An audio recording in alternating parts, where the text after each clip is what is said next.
Bien, esta vez vamos a explicar del amplificador operacional sumador, que es decir, que el amplificador operacional sumador sumaría en este caso, por ejemplo, como sería R1 entre B1, R2 entre B2, R3 entre B3.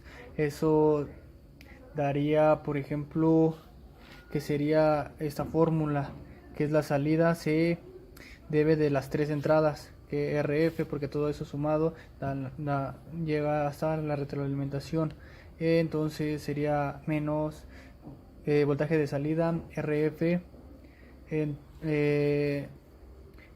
entre B4 entre R4 más B2 entre R2 más B3 entre R3, y todo eso, y además todo eso, si nos fijamos, hacemos que si R1 es igual a R2 es igual a R3, y todo eso da igual a RF. Entonces nos queda la tensión de salida, que sería voltaje de salida en menos B1 más B2 más B3 y B out, que es decir, si en B1 ponemos por ejemplo 10 volts, en B2 1 volt, en B3 menos 3 volts, el tiempo suma y dice que 10 más 1, 11 más menos 3 sería 8, que entonces el voltaje de salida nos daría 8. Que si no quieres el menos, pues se le pone luego un amplificador de ganancia inversor y ya está arreglado para que no quede el menos 8. Entonces lo importante aquí es que me suma de señales continuas, y además, por ejemplo, aquí pues no tiene límite. O sea, tú pones aquí, sacas una nueva entrada, B4, R4, y esto no tiene límites. Tú puedes aquí agregar más entradas. Por ejemplo, aquí ya le ponemos un menos 2 volts, que daría, que además hace equipo con, perdón, 2 volts, que además hace equipo eh, con 8, y ya no sería ya, y ya no sería 8, ya serían 10. Entonces aquí, por ejemplo, ya sería 10, que de acuerdo a esto se puede sumar todas las entradas que quiera, y no solo es útil para continua, sino sobre todo es útil para alterna.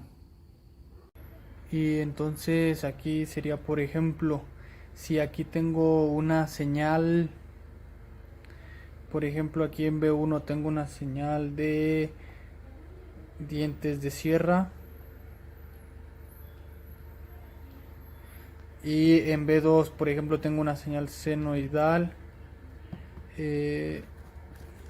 Ahorita quitamos el R4, y aquí en R3 tengo 0, que es masa.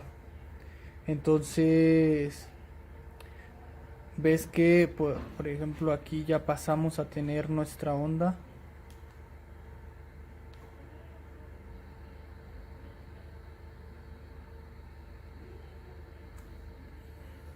pero como empieza así, ves que entre las dos señales sumadas, una con la otra van sumando instantes, hasta que al final se obtiene una señal que se quiere. Por ejemplo, de instantes, la señal iría así: tiki tiki tiki tiki tiki, tiki tiki tiki tiki tiki.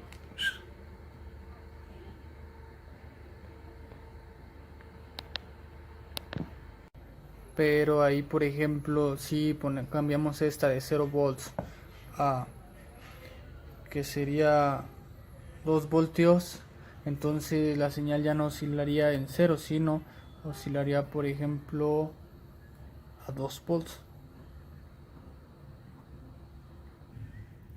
Pero ahora sí, otro ejemplo, por ejemplo, si pongo aquí un, un potenciómetro, haría que esto, potenciómetro aquí, potenciómetro,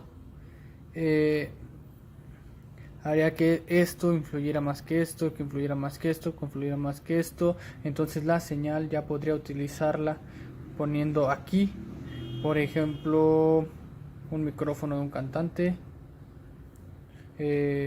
una guitarra de algún músico,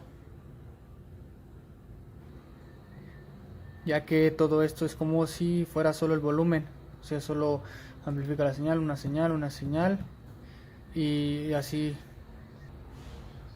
O bien, ya sacando la tercera conexión de ahí, con el potenciómetro puedo hacer, según sea el caso, hasta una mesa de DJ. Esas mesas que van así, que no son solo más que potenciómetros aquí, potenciómetros para amplificar los sonidos, los distintos tipos de sonidos que van, según sea el caso. Y bueno, esta fue una explicación del amplificador operacional sumador. Espero haya quedado un poco clara. Gracias.